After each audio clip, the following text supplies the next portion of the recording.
તો જે ઘરના દીવાનખાનામાં સાસુ અને જમાય, સસરો અને વહુ, પતિ અને પત્ની, મા અને દીકરો, બાપ અને દીકરી એક હિંડોળે બેસીને એક સાથે કોઈ રસપૂર્વકની સિરિયલ પૂરા આદરથી માણી શકે, તે નાગરનું ઘર હોઈ શકે.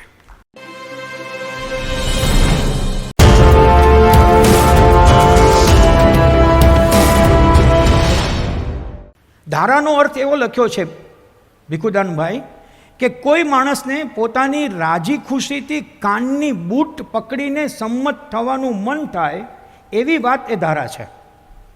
રાજી ખુશીથી કાનની બૂટ પકડું, આપણે એમ કહીએ ને કે કબૂલ, પણ રાજી ખુશીથી.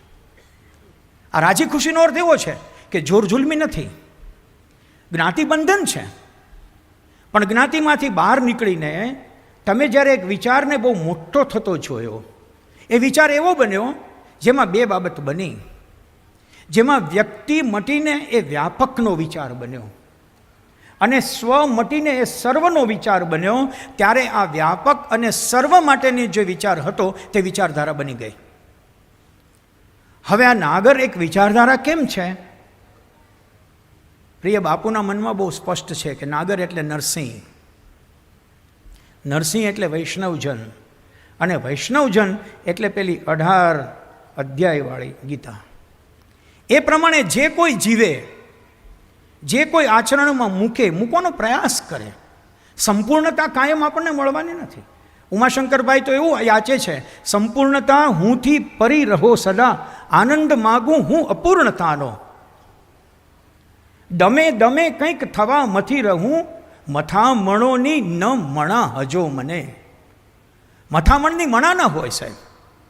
મહેન્દ્રભાઈએ કીધું કે જયંતિભાઈએ આટલી બધી શક્તિ લગાવી છે, પણ આ જયંતિભાઈને દર 2 વર્ષે આવી મથામણ કરવાની કેમ ઈચ્છા થાય છે?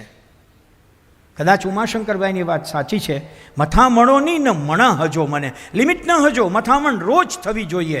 અને મથામણ થશે તો મથવાનું થશે, મથવાનું થશે તો મંથન થશે, અને મંથન થશે તો કદાચ નવનીત એમાંથી સર્જી શકાશે. આ લાંબી એક યાત્રા છે. મને એવું લાગ્યું છે કે નાગર એ સીમિત શબ્દો જો લઈએ તો જ્ઞાતિ હોઈ શકે, પણ જો નરસિંહના એક આકાશ તરીકે લઈએ તો એ વિચારધારા હોઈ શકે. સંકીર્ણતા જેમાં આવે, સંકુલતા જેમાં આવે, બદ્ધતા જેમાં આવે, તે જ્ઞાતિ એ નાગર હોય તો પણ તે નાગર રહી શકતો નથી.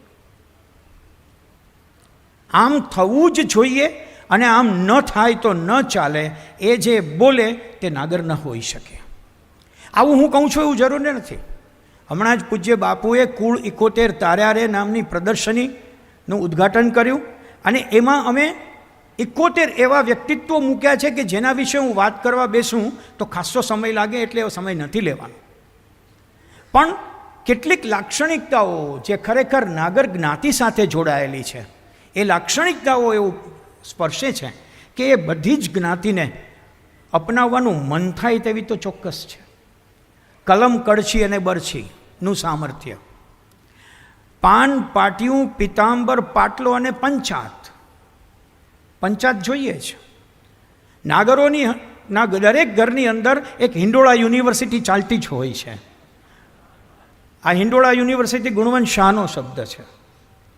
હિંડોળો ન હોય તો નાગરનું ઘર ન હોય. બાપુ પતિ પત્ની બંનેને હિંડોળે બેસવા જોઈએ, અને એમાં એકને જોશથી હિંડોળો ચાલે તે ગમે અને બીજાને ન ચાલે તે ગમે, તો એ ઘરમાં 2 હિંડોળા હોય. ભેગા બેસાય ત્યાં સુધી ભેગા બેસે, અને પછી સામસામા પણ બેસીને જીવન વિતાવે. આ પાટિયું, પાટલો, પંચાત, આ બધા જે અમારા પંચકાર છે, કલમ, કડછી અને બરછી છે. આજે આપને આશ્ચર્ય થશે સાહેબ, માનાર્થે પત્નીનું નામ ન લેવાય તો ન લેવાય. એવા કેટલાય ગૃહસ્થો છે કે જે પત્નીનું નામ જીવનભર ન લે. એ મહેશના મમ્મી કે મહેન્દ્રના મમ્મી એમ બોલે, પણ એનું નામ ન લે. જૂનાગઢના એવા નાગરો પણ મેં જોયા છે હેમંતભાઈ, કે જે બહુ મોટી ઉંમરે પણ બહાર જતી વખતે આઈએએસની પદવીવાળો માણસ ઘર છોડે ત્યારે પત્ની પાસે ખુરશી ઉપર બેસે અને પત્ની એની બંને આંખોની અંદર કાજળ બરાબર આંજે. એ કાજળ આંજવું એ ખાલી નાનપણમાં અહીંયા ટીલા કરવાની વસ્તુ નથી. કાજળ હજુ પણ આંખમાં આંજવું એ પરંપરાનો એક ભાગ છે.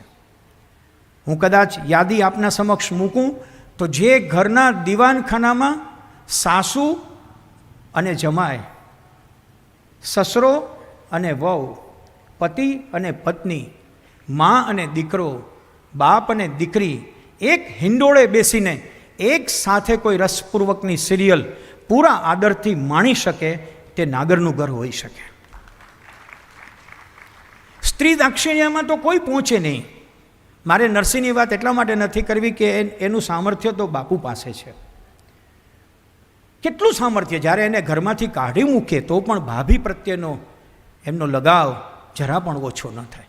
સ્ત્રી દાક્ષિણ્ય એટલું હોય બાપુ કે અમારા ખિસ્સામાં કેટલા રૂપિયા હોય છે અથવા હોવા જોઈએ એની જાણ અમારી પત્નીઓને જ હોય છે. ચોરાઈ જાય તો ચોરને ખબર પડે ને નહીંતર પત્નીને ખબર પડે.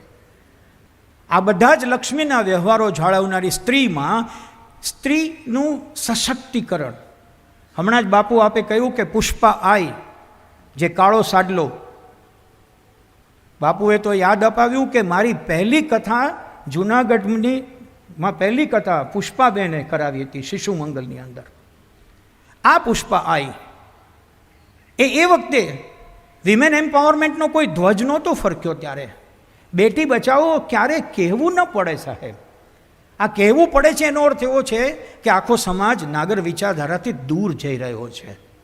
અમારે તો દીકરી આવે તો ઘી ગોળના અને ઘી કેળાના લાડુ પીરસાય એવો અમારો સમાજ.